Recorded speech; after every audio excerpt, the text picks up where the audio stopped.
Dolores Advenso, Dolly Vandermark, Dolira Adfonso Chavit. Awal mula berdirinya lokalisasi Doli ini dibawa oleh seseorang bernama Dolira Adfonso Chavit pada tahun 1967. Mamaku capek melayani orang, aku disuruh melayani. Katanya mau bantu saya ingin keluar dari sini, tapi mana pemerintah nggak bantu. Menutup kompleks lokalisasi atau pelacuran terbesar di Asia Tenggara bernama Doli. Ini nggak bisa diterusin. Akhirnya ya saya merancang penutupan itu.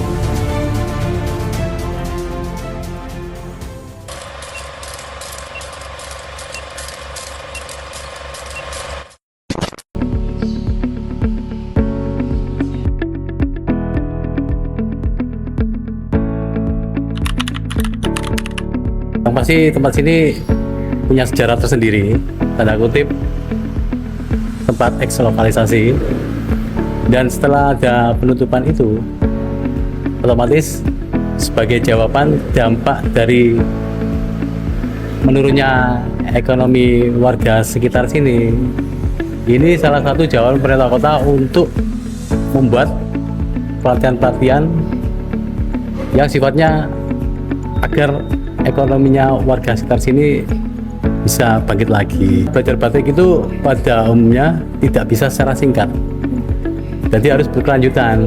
Setelah warga sini, khususnya dan pada umumnya warga Surabaya, setelah belajar batik itu otomatis kalau ingin produk batiknya agak perubahan atau menambah kualitas hasil karyanya, bisa belajar ke sini.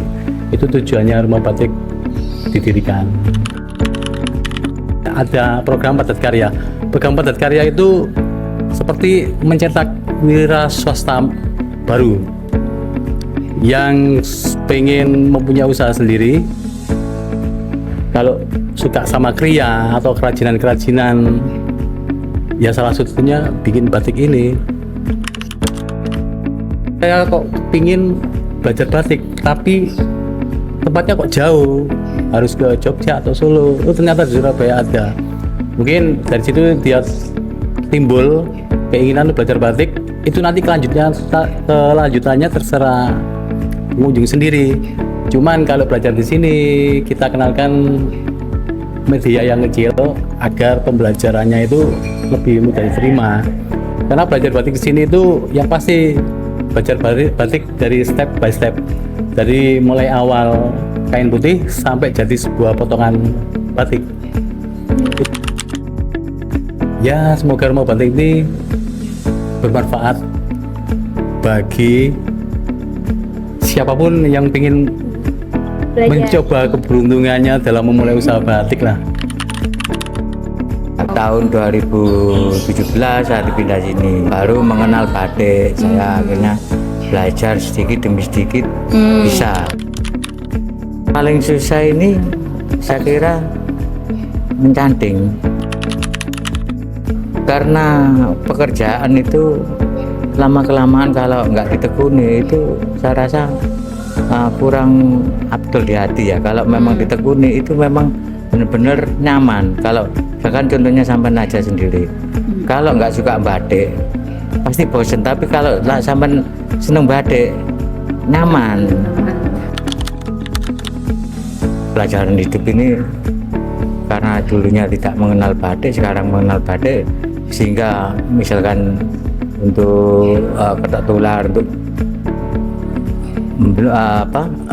pemberitahuan, untuk memberi pembelajaran pada adik-adik supaya mengenang. Berdirinya rumah batik ini karena penutupan lokalisasi Doli dan jarak ya. Terus ini pemiliknya ini untuk menjual di Pemkot. Nah, ini eks lokalisasi kan tempat karaoke. Terus habis itu dibeli sama Pemkot dan dibentukkan untuk rumah batik ini. Iya. Dari 2017, berarti kurang lebih 7 tahun. 2 kali batik, yang satu buat baju pribadi, yang kedua untuk suami, bikin untuk suami. Berhubung warga sini warga kota gang ini yang kampung ini akhirnya direkrut masuk ke dinas koperasi, dulu dinas perdagangan, terus akhirnya merger sama dinas koperasi. Sekarang saya jadi cleaning service. Setelah bersih kan banyak waktu luang, akhirnya pertama saya lihat-lihat kayak Mas Tris, kayak Pak Bengki, orang yang ikut pelatihan di sini batik, saya liatin, akhirnya pengen ikut belajar. Pertama belajar cuma kain kayak kotak sapu tangan ya. Pertama itu akhirnya melebar satu kain 2,5 meter itu. Kalau menurut saya paling sulit itu nyanting itu. Nantinya. Iya. Kenapa Bu? Karena ketebalan satu, mungkin tebal tipisnya juga kan. Harus konsisten. Kadang kan tangan kadang tremor gitu kan. Terus kadang keluarnya malam itu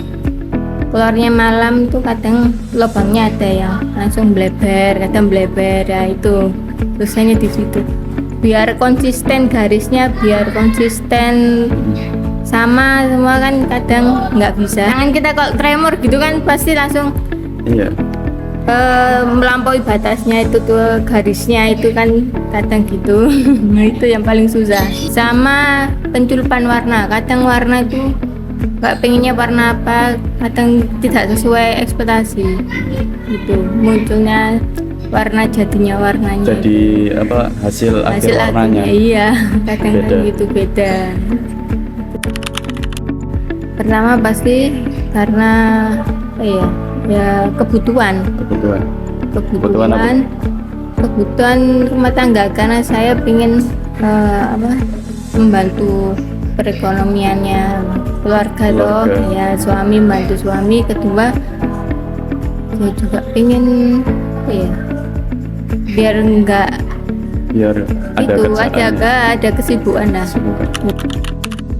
Sabar, karena orang batik itu harus sabar, telaten. Ya, sabar dan telaten. Pegunungan gitu kayak bunga-bunga atau kayak burung gitu.